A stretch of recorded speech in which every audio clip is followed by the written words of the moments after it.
Jamie Birchall, and you are listening and are watching to our podcast, Wormhole Pinball Presents. Today I'm joined by Keith Christensen. You are the organizer and director, I guess, of the Houston Area Arcade Expo, Yes, sir. Is starts this Friday, November 10th. Yes, sir. At the West Chase Marriott here in Houston. Welcome, Keith, to the Wormhole. First time. Thank you. Yeah, no, it's an awesome, beautiful place. Shake hands. Okay, awesome. thank you so much. Great. It's not my I'm joint. here. It's it's a conglomerate, if you will. It's Tim and Christine own the building. I told you real quick they were going to build a bar here with John and Leslie Spates, and then unfortunately they could not get parking. So because there's no parking here, as you saw, they could not get a liquor license. And because you can't get a liquor license, you can't have a bar. And then, of course, that was February 2020, March 2020, world shut down. Timing was pretty good. Yep. So we just, after we quarantined here pretty much a year before we really let anybody else in. There were about 8 or 10 of us. The core community. The Wormhole, like 6. So we just quarantined here, and then little by little as our spider web increased, we just let more people in, and then and then when you're obviously the Houston Arcade Expo was canceled during COVID in 2020. 2020, yeah. But we did it 2021. Right. The vaccines were just coming out, and I think we were good. I ended up get COVID from TPF this year. Did you? But never got it at our show, so I don't know. Well, I love the Houston Arcade Expo. I've been going since 2019, because I'm fairly new to the pinball community. And I was checking out your website, HoustonArcadeExpo.com, and specifically the history section. And you have videos and pictures all the way down to 2002, right? Yeah, 2002 was our first show. And that was at Fitzgerald's right over here. Okay. Well, now it's a parking lot, but that was Fitzgerald's, the club, and I did sound from there from 92 to 98. Okay. And basically, we were having parties at our house and whatnot, with pinball parties and video games and having people over. And then I was like, let's do a show. And then I contacted Sarah, who owned Fitzgerald's, and they said, yeah, we did it downstairs. We had about 60 games. Wow. Slammed them in the morning, set it up, had the party, and then had, basically couldn't go home because it was like, we started the show, and, basically I was doing drying off in the back of the big truck that we rented, because you could take a shower. It was like a sponge shower, and then party, drink, go home, and then go back the next morning and have to lower everything up, and, and that was, it was fun. Lost a bunch of money. Yeah. Had a blast. Whatever. And then I was like, look, let's just do it at a hotel. Okay. And then that's when we started doing it in the hotel. And we had, me and Callan, Dan Ferguson, John Arsenault, were kind of all involved once we got to the hotel section. And then as time progressed, they kind of dropped off because I was basically doing all the heavy lifting, making things happen. And here we are. So how long have you been at the Marriott there? I think 2017. Wow. It's really good venue. It's perfect. They allow you the opportunity in that back area to just, party, right? I mean. It's,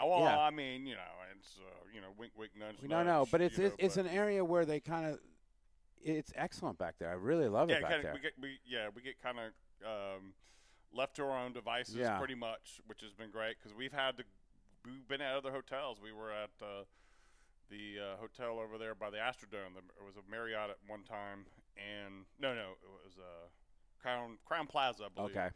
And the owners, hated us, and they just, they didn't want us to do it. They shut us down at 2 o'clock, and and it got worse as time went along, and so then we moved to the 290 location, which we were there until 2016, and that just became a nightmare. They got under new owners, and then now we're where we're at.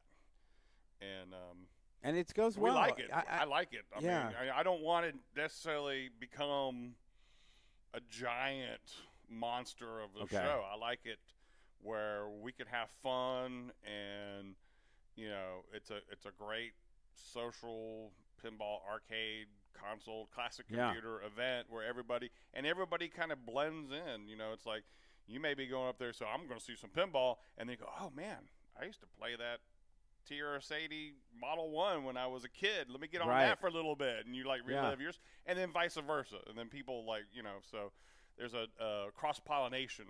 I think it's, you know, if you've never been to the Houston Arcade Expo, what I love about it, obviously we're focused on pinball, right, at the Wormhole, but you're right, console games, you know, arcade games, you know, there's tournaments for every, it's such a big part of the Expo as well, because there's tournaments for every part of the Expo. I mean, I was reading here the other day, you have not only the diverse field, but it's console games. They have a tournament for video games.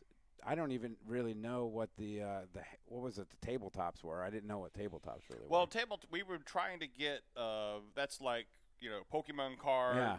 That's a whole nother kind of fandom or whatever you want to call it, or gamers. And, you know, D&D, all that type of, that's what the tabletop game. Oh, okay. I wasn't familiar with that. And we've had some traction over there with somebody coming in and kind of doing a few games, but so far I just kind of put it out there to hopefully that somebody will step in and say, hey, we'll run a few games for you, and then, you know.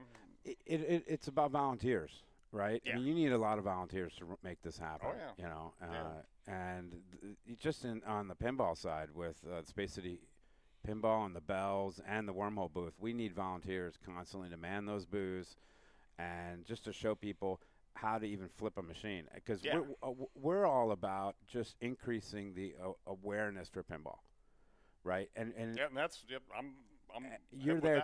Absolutely. That, You've been doing that for a long time. Like, what's your origin story of collecting? Because you have a huge collection of arcade and pinball machines. Yeah, I have, I think,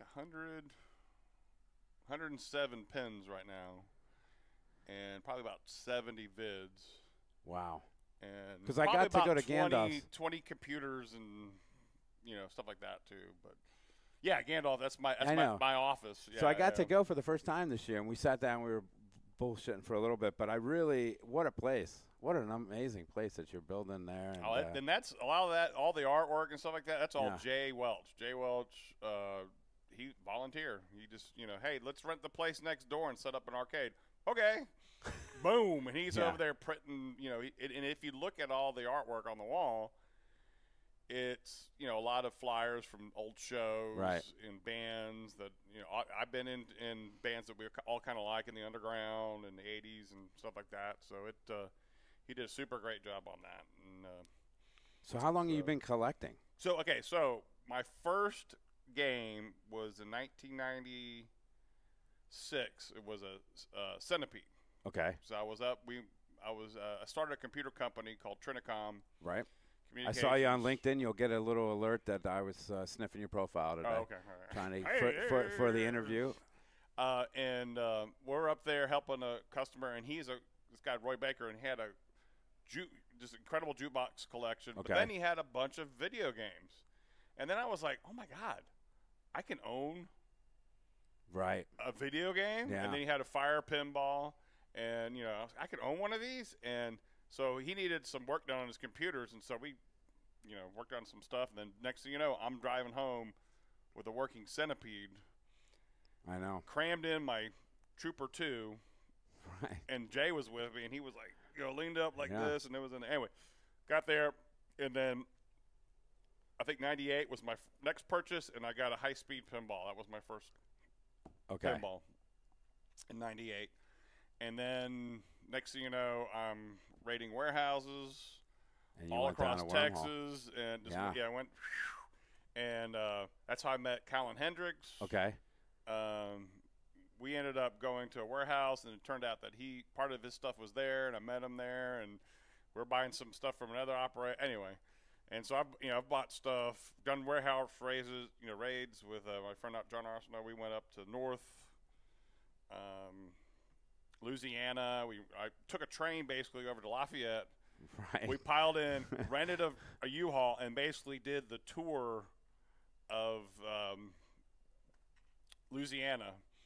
Picking up machines. Just picking up machines. There was like some guy had a furniture warehouse, and he used to own a route. and he had hundreds of videos and pins just all in this big furniture warehouse, and it was like 200 degrees out there, and we're loading them up. Yeah.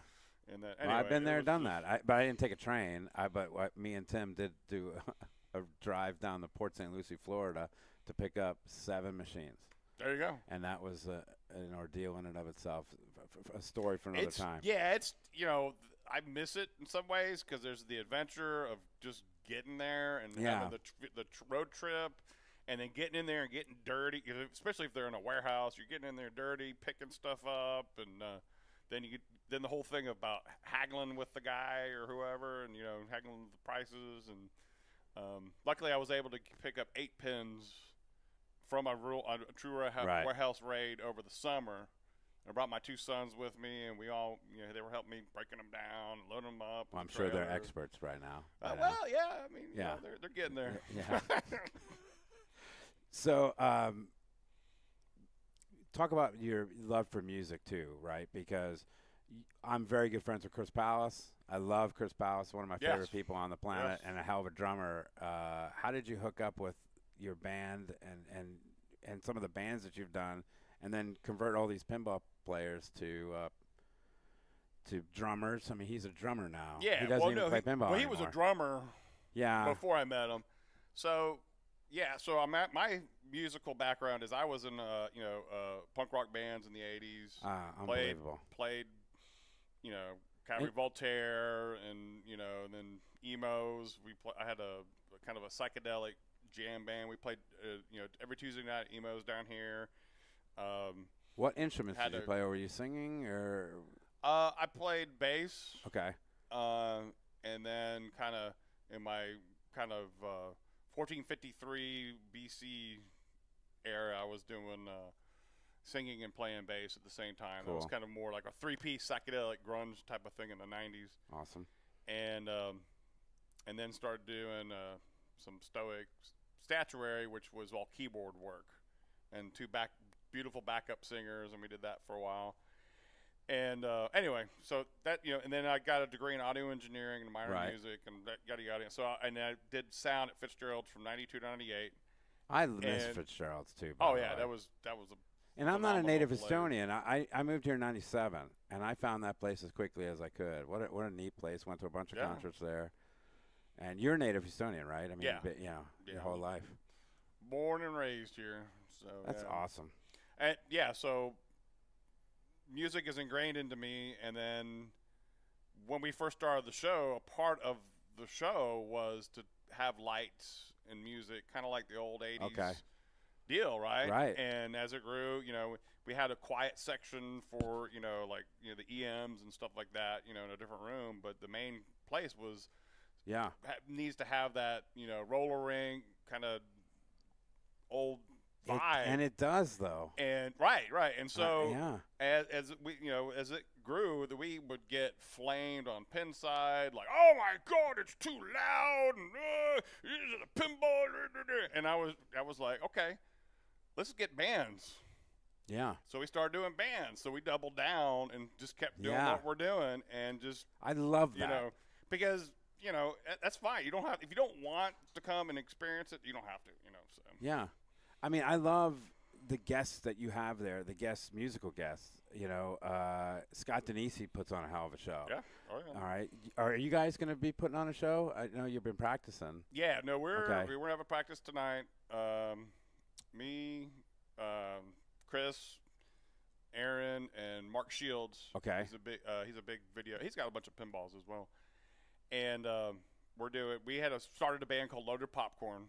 Awesome. And that evolved from a party. That's how I met Chris. Okay. Was that he came to one of our parties, and we were just messing up there, and he came up and started playing drums, and the next thing you know, it was like, oh, let's create an arcade pinball, you know, and we wrote songs and all that stuff. We lost a member quit, and so it kind of fell apart, but we still have a bunch of songs, so we're going to practice tonight, and we're going to, at 11 o'clock on Saturday, we're going to do like, you know, probably 3 or 4 songs. Awesome. And so. That is a really great time. Is it called the Houston Area Arcade Expo or the Houston Arcade Expo? Well, it was the Houston Area Arcade Group. Oh, okay. Originally, that was the group because it was an email list, right? Okay. This is like this started in '98. Wow. 98, something like that. I was like, well, we need to start an email thread list, and so we had that going, and that was the big way to communicate. Okay, sure. Before Facebook and all this stuff, and then it was the Houston area arcade group, Houston Arcade Expo, and then it kind of morphed into just Houston Arcade Expo. And then, Okay. So then finally I got it. Got the LLC and do all the business stuff because you have to. After a while, you have to Yeah, it can't do just all be that. just be a party. It's got to be, and it's not just a party. It's really it is an amazing place to be, and I tell everyone about it. Like, because Tim Hood got me sucked into pinball. He got me fully into this, and then because I used to do a podcast and I used to do a soccer podcast, and so he's like, "Well, you got to stream and all that." Forget all that story. But anyway, that's awesome, though. I mean, it is fun. I absolutely love it. It's like the old commercial. You tell two friends. And so on and so on and so, and it just kind of grows that way. And I came in 2019. I remember seeing you walking around with your GoPro and your 360 camera, and then you hand out all these awesome party favors, and people are dancing when DJ Chris Lowe was out there, and I was like, well, this is fantastic. And then I can play Popeye right there, or Tron, or these phenomenal pinball machines, and then I could play the Popeye video game, which I freaking love because that was mine. That's my pinball.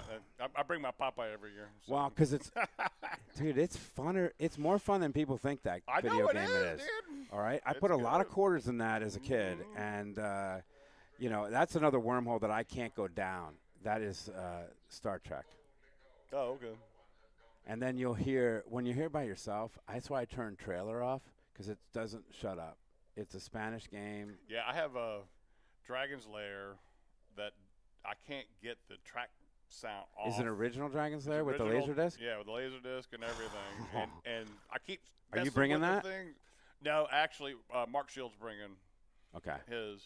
My problem is it's usually Wednesday night. I get all the snacks and everything for the VIP room, and so my truck's completely full, and then. We have movers coming into the office, and they're pulling all that stuff I jump around all over the place on these interviews, and I apologize. Maybe I'm ADD. No, I'm fully ADD, dyslexic, obsessive, compulsive. You name it, I got it. But I just like Dragon's Lair because it was the first 50 center, right? Wasn't it the first 50 center that I remember? Probably so, yeah. I don't remember going to an arcade and pumping in 50 cents and then – really not doing anything but just being enamored with the graphics. I remember when it came out, and then I would find it on location. I worked at Plitt Cinema. I was a projectionist. Really? At Plitt Cinema for a while, and that is cool. I started at the ticket guy, and the cleaning the thing, and then they realized I was technical. So they stuck you up in the booth. They stuck me up in the booth, and I'd work with the union guy, and so when the union guy wanted it off, he would let me do it, and I learned how to splice the film and do all that stuff. Anyway, super cool. They had a Super Punch Out, Play Choice 10 with a dual monitor, and they had a Dragon's Lair there, and that was in the early '90s. That was 10 years after it came out.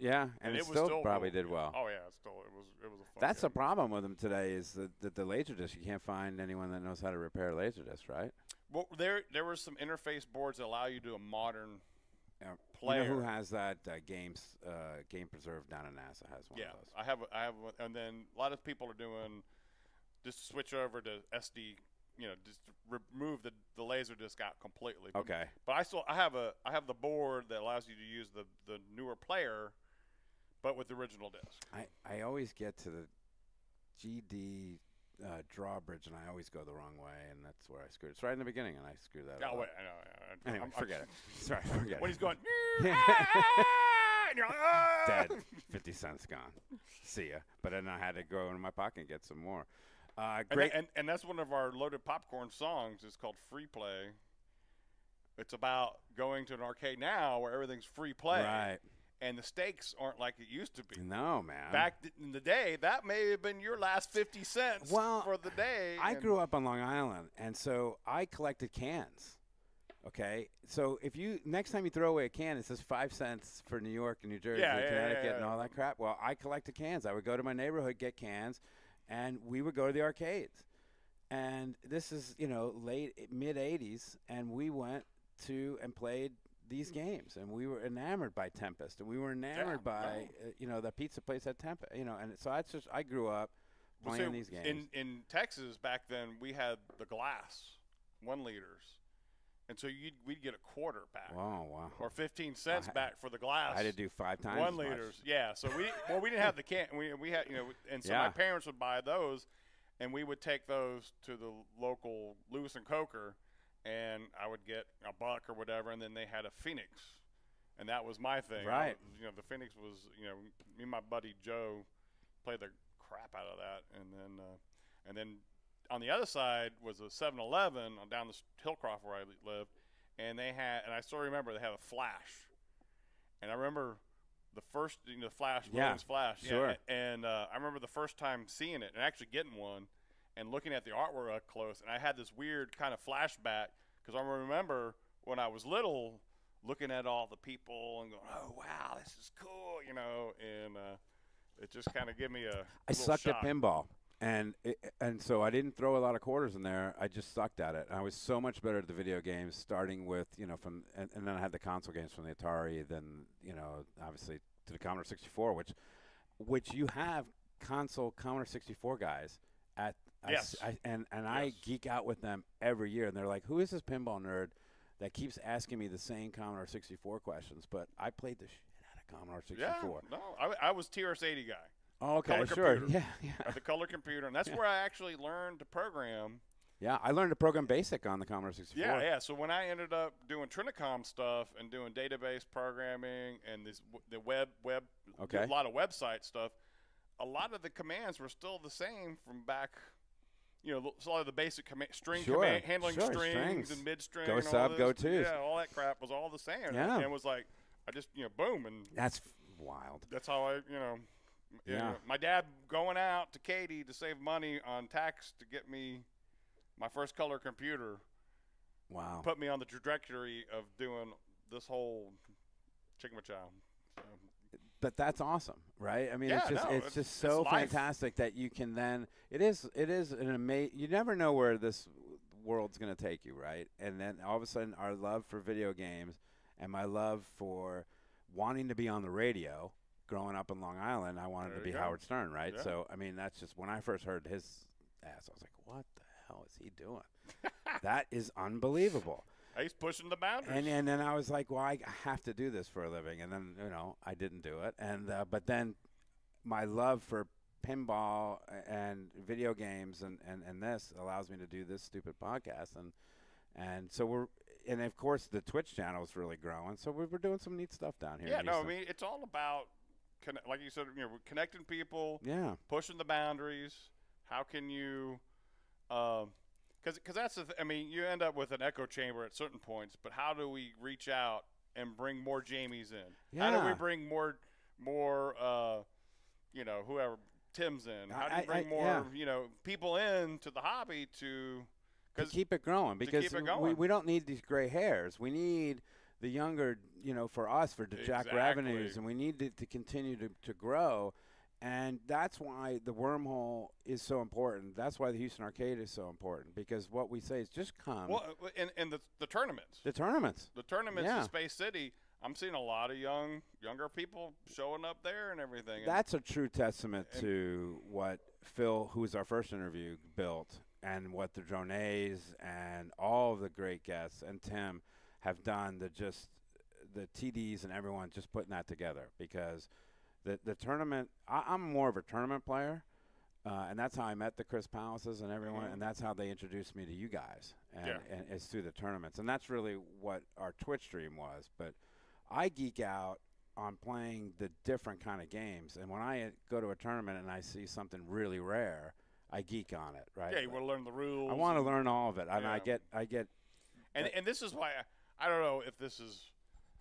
I'm seeing all these people redoing these games, making Pinbot 2.0, or I don't know about that. I think there's like a certain point where it's a fine art, and you're just you're just trying. I don't know, dude. I don't particularly. Well, you're a purist, but no worries. I mean, we were talking earlier about the LCD versus LED. Yeah. And that look, if Pinbot 2.0 brings in a new guy, God bless him. Right? Yeah, you know, you're whatever. Right, you're right. But I'm just saying, if you try to put that in my Pinbot, watch out. Pinbot's we got a Pinbot right in the back. Or no, what's it? No, Bride to Pinbot too. I don't know. One of those 2.0. Well, remakes. What was the other one they did? Roadshow 2.0. Didn't they do another Roadshow? I think it was Roadshow. Or Bill and Ted's, not Bill and Ted. Ted and Funhouse. Okay, that's what it is. Freddy's Nightmare. Yeah, that's what it is. I'm sorry. But you do have a huge list of games on the website. If you go to Houston Arcade Expo and look at the list of games, you can see and geek out on, oh my God, they're going to have this, or they're going to have that. Yeah, we're up to 330, I believe. That's incredible. And we're still not. We don't have game reserves. The rest of their stuff. Yeah. And, so it's going to grow. Yeah. Yeah, and that's a whole nother side over there. Shout out for Game Preserve and Joe Reyna, who helps out. Eric Stinson, he's awesome. Eric's great. Blake is propelling artwork through the. Well, I'm wearing. If you're watching us, I'm wearing one of his designs for the Space City Pinball, and I'm wearing one of his designs for the Wormhole itself. Nice. I mean, he did these. Yeah, no, because he's incredible, right? Yeah. No, I want to interview him too because I find that to be fascinating. Should. You know, I really want to focus on not only Houston celebrities, if you will, in our community, but just great stories and get them out there because the Houston community itself, we're really spoiled and lucky, Keith, that we have these wonderful people, great locations, and we can play pinball pretty much every day of the week wherever we want to go. We can play competitively 5 days a week, and we've just got your show here, which is just like our Super Bowl. You know, it's just fantastic. Yeah, no, I appreciate everybody's enthusiasm and help to make it happen. I mean, it takes a community it takes a village to do it, and then it takes a lot of people to come in and buy tickets and buy booths. Yeah, and that's another thing I wanted to touch on real quick is all the artwork. So we're going to have all kinds of artists there. Yeah. People creating,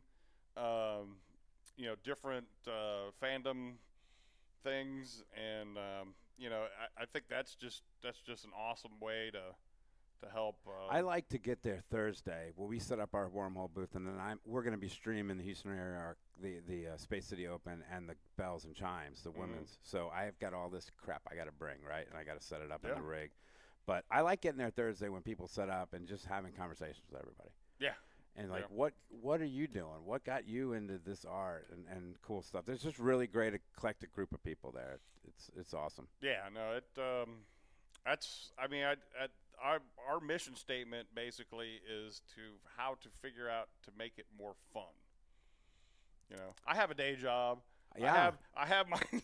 Yeah. We all got to work to play to do this. And I hope that this continues. I mean, don't get me wrong. It's a lot of work and responsibility to get all the T's crossed and I's dotted and everything aligned, and it takes a lot of belief that it'll happen. But at the same token, I don't want it to become a complete burden to where, I'm just like, well, I don't want to do this anymore. Do you think it could get as big as like a TPF? Do you think you would want that? No. Okay. No. Because that's a huge space that you would need. Yeah, I don't. TPF has I know the guys who organize it; they're great guys and everything, but that's a whole different kind of feel and ball game, than what we're doing here. I mean, I like the. Could we use a little bit more space? Yeah, but I don't want to end up in a big convention center with 50-foot ceilings and all that.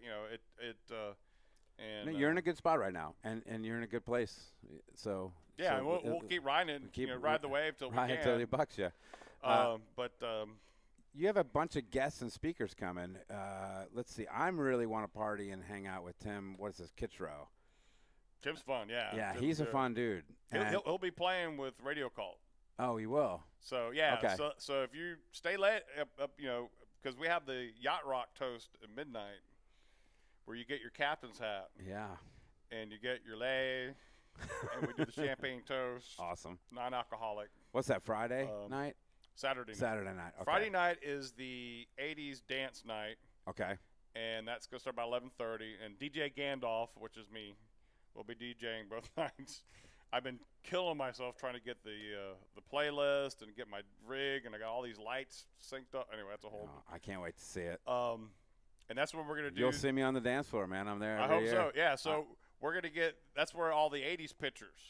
Oh, okay. I sent mine in. Yeah, so I got yours, so I put everybody's name, and well, I mean, this is 80. That's what I want. I wanted real people that we know. Mine's a glamour shot. I literally went to the mall. I was a mall thing. It was a mall glamour shot next to the arcades, and there's a glamour shot. I got one of me. I think I was in 7th grade or whatever, and I had Sex Pistols, Clash, I had all my buttons on there. Oh, you know, I was just like. Yeah, all the acne going. Yeah, just badass. The Harp Twins are coming again. Wait, real quick. Yeah, so Saturday night during Radio Call, their second set, people walk up and play. So Tim will come up and play. Oh, cool. Jerry Thompson from Stern, who's another. Oh, that's right. He comes up and plays. He's a drummer. He's gonna come up and play. So anyway. And then the Harp Twins. Harp Twins, yeah. Now they don't play on that stage. They play in the back and in the side. Limited seating. Limited seating. Okay. Get in there quick if you to get your. But it's in their speaker room, and it's a very intimate, awesome place. And this is their 3rd year to our show, and they're great. Yeah, they are. Great people, awesome to hang out with, and actually, but their first year, they were. I got video of them playing the Iron Maiden. Oh, that's pretty cool. Because that was their claim to fame, was they were doing Iron Maiden covers on the harps and stuff, and now they're joined with the Wolfgang guys who do kind of like Viking drumming and stuff. I got to get in there this year. I got to get in there. Oh, it's worth it, man. I know, but I'm always commentating on the damn stream, so it just takes away sometimes. I know. So I'm not doing as much streaming this year. We're just going to ease it. Just do the finals and then the women's finals because I really want to hang out more this year. That's enough. That's the crust of. Yeah, that's what I'm supposed to be doing. That's the, the mission. I guess I don't know That's the. I don't know, final line for the Houston show is come hang out, and come be a part of it. So. Talk about how I'm going to win this Stern Venom Pro. How do I win this? You buy how much are there? You buy tickets? $25. Perfect. A ticket, and then 5 for $100. Perfect. So far, I've lost money every year on them. Oh, you do, right? But it's so much fun. I feel bad for you losing money, but let's get some people to buy some tickets. Let's go. Hopefully, yeah. So, but once we get that thing paid for, because we have to get that from Charles. Okay. Joysticks, which is another great. He helps out us a lot. Joysticks, Charles with Joysticks. He brings a bunch. There's of a lot of logos in here from Joysticks. Tim buys a lot of machines from Charlie. Yeah. In fact, Charlie's one of my next interviews. Just getting his schedule is brutal. Yeah, he's super busy. Yeah. I'm still need some more games from him. But see, Marco came out, coming, right. And so now he's pulling up all the stops and bringing. Yeah, I saw the list of games. He's bringing 25, right? 25 plus a bunch of other stuff. So I mean, there's still other things that haven't quite made it on the list yet. So. You got to ask him his story on the Guns N' Roses. On the GNR LE the machine that he has there got lent. All right, I'm going to ruin it. Okay. Okay. All right. Go ahead. Here we go. We go to 1820 before the Guns N' Roses concert. Yeah. Charlie comes up, and Christine Hood is with us, and Christine knows Charlie very well because Tim buys a lot of his collection from Charlie. Yeah. So, which I buy as well. Right. So Charlie goes, "You're not going to believe this. I got a call from Guns N' Roses, and they wanted one of their machines for their backstage for them to play. So they gave me some free passes, and I delivered a machine to their backstage." Nice. So he goes, he picks up the machine that night. There is, if you know that machine, it takes winners of today, right? Okay. Pictures. It hasn't been turned on since because there's Slash, Axel, everyone were the win. What you could see, Axel is today's grand champ. or Oh, whatever. really? Yeah. So he hasn't turned it on. He hasn't turned it back on. He won't let anybody else play it, I don't think, because it's got, Guns N' Roses playing the damn machine. Wow. I wonder, there should be a way you could get that drive and I don't know. copy You it. should talk to him about it because he Yeah. came back and he was geeking out with us. He's like, you're not going to believe the That's pictures. funny. So Axel slashes butt. I don't want to ruin the story. I don't want to ruin the story. Charlie needs to tell the story. I might be exaggerating it, but who knows? I'm a podcaster. That's what I do. Yeah, well, Awards are big at the Expo. You do Yes. a really good job of awarding. In fact, last year, Wormhole was fortunate enough to win Best in Show for Yeah. the Big Bang Bar we brought. Mm-hmm. And so you've got Best of Show, Yes.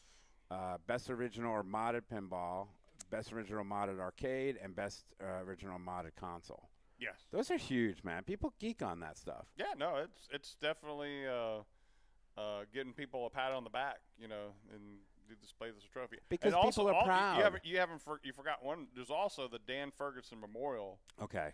Award, which we'll get into. But anyway. No, go ahead. Talk about it. Okay, well, Please. So Dan was the elder statesman of pinball in the Houston area. He had the Lone Star Pinball Museum out in Hockley. Right.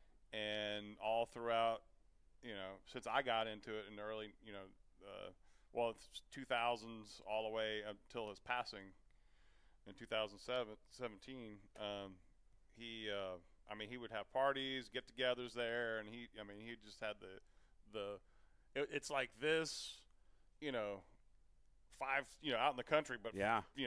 7 times bigger. Well, most of this is from his museum. Tim bought. So Tim is very familiar with them, and so is John. And they used to go there, and John learned how to repin machines from them. Okay. So I've never met him. I didn't have the opportunity to meet him. Okay. But, Anyway, so yeah. after that, I said, well, let's do a award every year. As we have the show that's basically in memory of Dan. Oh, that's lovely. And so it's passed around. And so far we have, Brian Foytek won it first year because I chose the first one. Yeah. He chose the Dronays. Great. And they've chosen, we'll find out. Oh, Sunday that's at 2 lovely. p.m. What a wonderful tradition you're starting there for that great And then fan. whoever's this year would choose the next one, and then so on and so on. That's a great way to remember him and thank him for all the, look at this beautiful art and some of the, the things in here that, and there's still a warehouse full, right? I mean, as I understand, the family is, as far as I know, hasn't been touched. No, so. right. So we'll figure out what they're going to do with that stuff. And, it needs to breathe. So at some point, it does, because it would be such a shame for that it's collecting some dust. We need to let people see the beauty of that collection. Yeah. Because that's what you guys really are at the end of the day. You're collectors, and this is a way for people to show off their collection as well at the Houston Area Arcade Expo. Yep. I think that's such a cool part of it. We're all just caretakers for the same ideal or hobby or whatever. Yeah. Because this stuff will be here as long after we're gone. So we're just, helping to preserve and,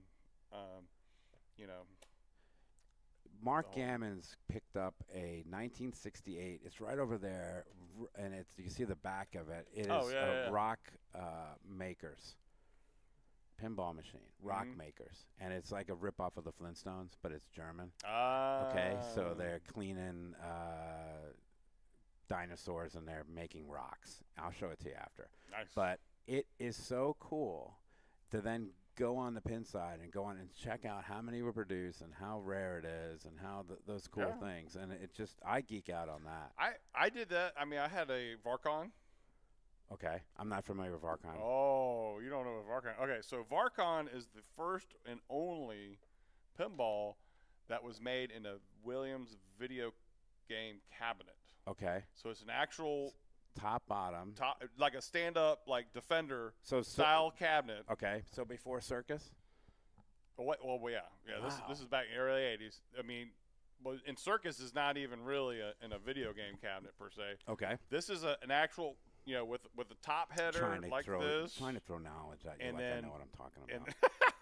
Anyway, so inside it's got a play field about the size of a baby Pac-Man play field. Really? And it's tilted and it's got a mirror, so it looks like when you're playing it, it's the ball's kind of floating around, and it's got all those killer, Stargate and Defender, Robotron, all the 8-bit, awesome sounds going on to it, and it was called Varcon. And I have a video on my YouTube channel where I found it. I actually was like at a warehouse back in the 90s looking around. I said, "Oh, what is this? It says Varcon," and I had no clue what it was at the time. And I picked it up for $80. Okay. And then got it and fixed it up, and then slowly it was like, oh my God, this is like uber rare and everything like that. And I had it for about 10 years, and it was great. But after 10 years of owning it, it was time, because it wasn't, it's time to move on. It wasn't an Williams Indiana Jones. It wasn't a right. You know what I'm saying? I get it.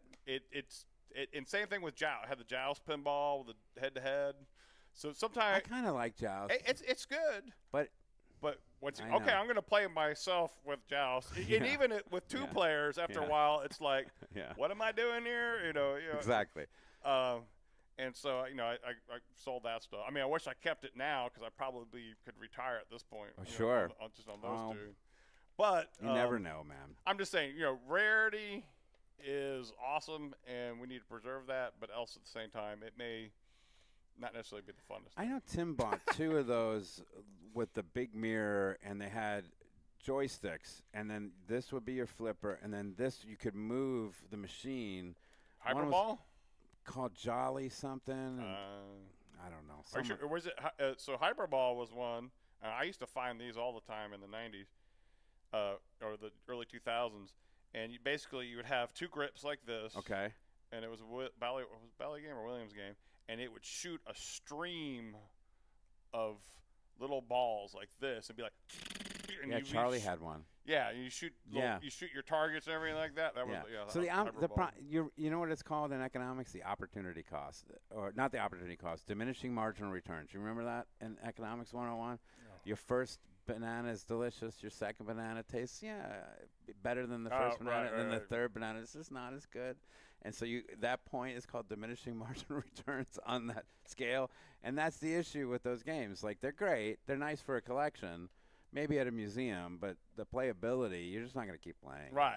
And that's your diminishing marginal return. Right, and that's what happened to those two. I was like, well, crap, I'm going to get a Ghostbuster or whatever at the time. I would say Ghostbusters or whatever. Sure. I got. Okay. You can play that for forever. That's some of the issues with some of the older pinball machines. But I still like, Sorcerer. There's not a lot going on in Sorcerer. But gosh damn it, if you could hit that damn. Dude. I like Sorcerer. I mean, I can't hit that ramp. TNA. Total nuclear annihilation. Yeah. That playfield is bare minimum. Right. But fun machine. But I have a video on my YouTube channel of me, Scott. Well, no, Scott was in the background. It was me and the Bare Naked Ladies guy. Oh, yeah. It was me, him, and a couple other people playing the Whitewood of TNA. When he drug it to T. I mean, nobody's heard of Scott when he shows up, boom, it's there, and we're on it, and all 4 of us that were playing a little 4-player game was like, yeah, this is awesome. It is awesome, and it's so simple, but it's just, I don't know, it captures you. There's something about it, Anyway, it is something about there's those games that just talk to you, and that's why I love the new people that are building machines. It's this hobby is continuing to grow, and it's awesome. And I think on that, definitely, I think all the manufacturers should be helping each other. Yeah, they're not. But that'd be nice. I'm just saying. Utopian world. Right, but you gotta. I mean, I was thinking about this the other day. I was like, okay, so we have a handful, maybe a little bit more of serious manufacturers out there, right, of making pinball. Yeah. Their overall impact in the entertainment, budget or revenues is such a minute. It is fraction of a fraction of the multi-billions of dollars out there, and all I see is people fighting each other about who's messing up, who's is better than this on pin side. Pin side. I'm just saying, just and everybody is just and it's just like I'm gonna tell you a pin side story when you're done. Yeah. I just it's just like really, if you just look at the overview. Yeah. Of the tribes fighting each other. I know. On the little planet, and they're not seeing the big asteroid coming. Where they should. I'm saying. Yeah. So I think industries, they have meetings where all the manufacturers get together and they share. I mean, they don't share secrets and stuff like that, but they also trade. So. Anyway, that's kind of that's my utopian hippie side of me. No, it's good. I like it, but I'll post this on Pinside, and they'll say, "Who is this cool dude Keith talking to this jerk off Jamie?" You know what I mean? And I just can't go on it, so I cannot be a part of. My anxiety kills me. Oh, on Pinside. On Pinside. Oh yeah. They just rip me to shreds, and guess what? Guess what, dude? This is nothing. I know. You ever been on Rec Games Pinball? No. So back in the 90s. Really? It was just as bad. Yeah. But it was Rec Games an AOL Pinball. Chat room just about pinball, just ripping on it? It's a news group, yeah. So people would be posting, and it would stay there, and there'd be threads, and da-da-da, and then it flaming, and oh, my God. And then and it was the same stuff on Pinside, or the Stern Pin. I've been on there, and people are constantly trolling people, saying, oh, I hate this game, or they'll just make a statement, and they'll be like pile on of 1,000 people, and it's just like, oh my God, all right, just doesn't talk to you. Yeah. The game doesn't talk to you. Yeah. Fine, move on. Exactly. All right, just don't play it. Don't put your quarters in it. Who gives a shit? Yeah, don't buy it. Yeah, it is so negative. And I can't, and so my wife won't. I don't know, man. My wife won't let me. I'm not even allowed to have Pinside to even go to it, because we were very fortunate that we did the commercials here for Labyrinth. Yeah. Right. Yeah. So we were just very fortunate that they chose us. And one of them, the lighting was a little dark. I'm not a professional lighter. Look at the. I mean, you don't know what the hell I'm doing. No, it looked great, dude. But somebody bitched about it. Oh my Lord, dude! Pinside had 3 pages of the lighting was shitty, and I just can't be a part of it. Go ahead if you have to take it. Yeah, I'm good. So we're almost done. We got to get you out of here, because you got piano. You got stuff you got to do, man. You got, and I just will bullshit all day. I want to touch, but I like where we're at right now about the rage. Yeah. The keyboard ragers in our hobby. It's so detrimental. I think, if somebody just gets their first pinball, they go on Pinside, it may turn him off from the hobby completely. Yeah, he goes, They're going to see all this stuff on there, and it's like, oh my God, I'm not going to hang out with all these crazy people, So. Yeah, I bought my World Cup Soccer, right? It was my first pinball machine. So I go to Pinside, and I join a World Cup Soccer group on Facebook, and they're lovely because they love the machine, right? Right. I go on Pinside, just got World Cup Soccer. You'll be bored with it in 3 weeks. Yeah, right. I still have mine, and it's still at my house because I love that game. Well, I grew up playing soccer, so I was like, all right, I want this machine. My kids used to call it puppy pinball. Sure. Growing up. Because it had the puppy on there. Yeah, I mean, he's a little obnoxious. His name is Stryker, and I'm not a huge Stryker fan, but, it is what it is. It's fun. But, yes, is it, once you beat Germany, kind of annoying? Okay, all right, there is diminishing marginal returns, but it's still a really cool first pin for me. I like it. I still have mine in my active collection at my house. So yeah. Well, there you go. And like you said, it's like, it's your flavor. You like it. I dig it. I'm from Long Island and New Jersey. I want to get. Yeah. Why are you going to cast this freaking negative energy towards you just because maybe somebody doesn't? And I don't think in the day it doesn't necessarily have anything to do with pinball. It has to do with people's personality disorders. Right. I don't know. But it's just because I want a Sopranos, and God forbid I put that out there.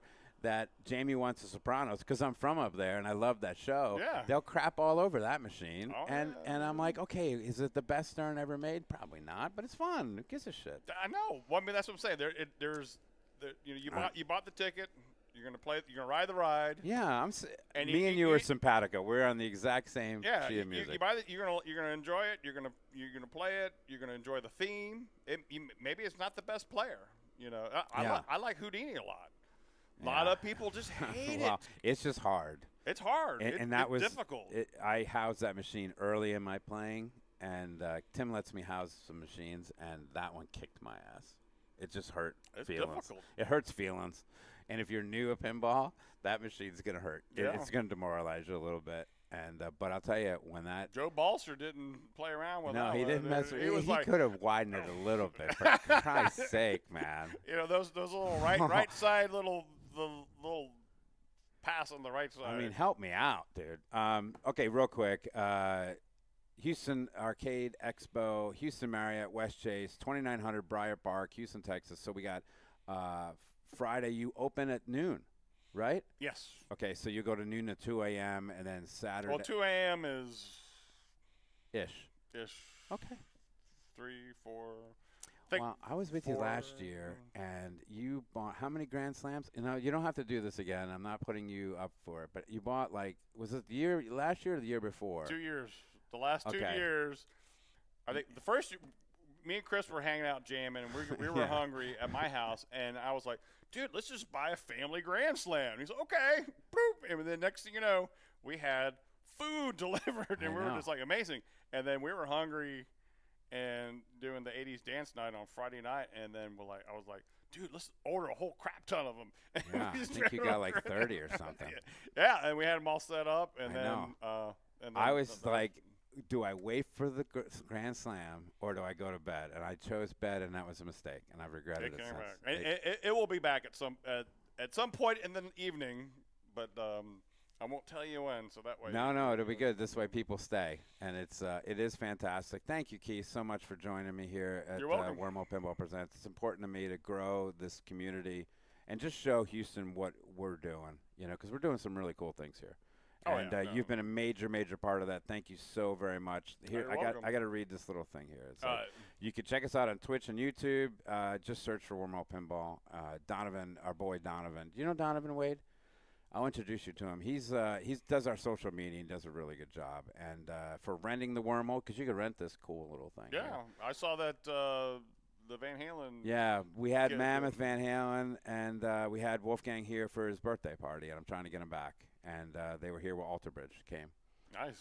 And I geeked out because I'm a big Alter Bridge fan. And so they walk in, and I reached out to their producer, and they walk in, and I didn't think Miles Kennedy, who's the singer there, and he also sings with Slash and Miles Kennedy and the Conspirators, with Slash and the Conspirators.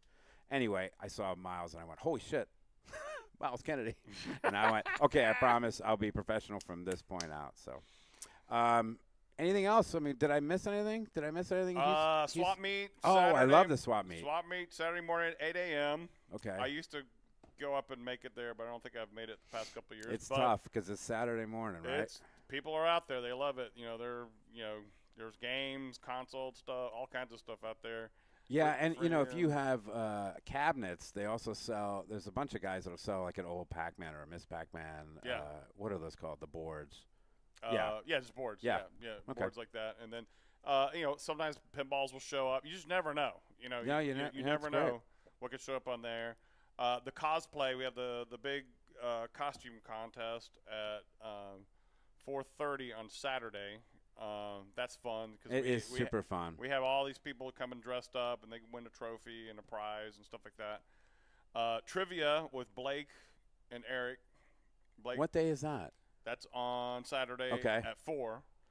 See, I'm always streaming. See, I got to get some people to come and take the booth. That's what I'm saying. So, hey! I'm missing all this great stuff, but my wife will be at we'll go check that stuff out. Yeah, so they go out and they do, trivia, like, for pinball, arcade, console. Cool. And they hand out prizes and, let's see. And then, then music Friday night. It's going to be all electronic style type music. Matt is great at 10:30. You need to check him out. He does incredible kind of punk rock electric music on an Atari 2600. Oh, that is really cool. It's amazing stuff he does, and he's a great guy. And then JG and the Robots is another fantastic thing. I've gotten to see him. And then oscilloscope. I can't remember the they the could. name. But They'll anyway, check it out at anyway, HoustonArcadeExpo.com. Yeah, check it out at HoustonArcadeExpo.com. Check it out. Good stuff. Keith, thanks so much, man, for taking the time. I know it's out of your way, but I really appreciate this. Yeah, no problem, dude. I'm going to post this tomorrow night, and let's get going. Yeah, let's do it. We'll see you. All right, man. It's going to be great. Thank you guys so very much for joining us. We really appreciate it. Take care.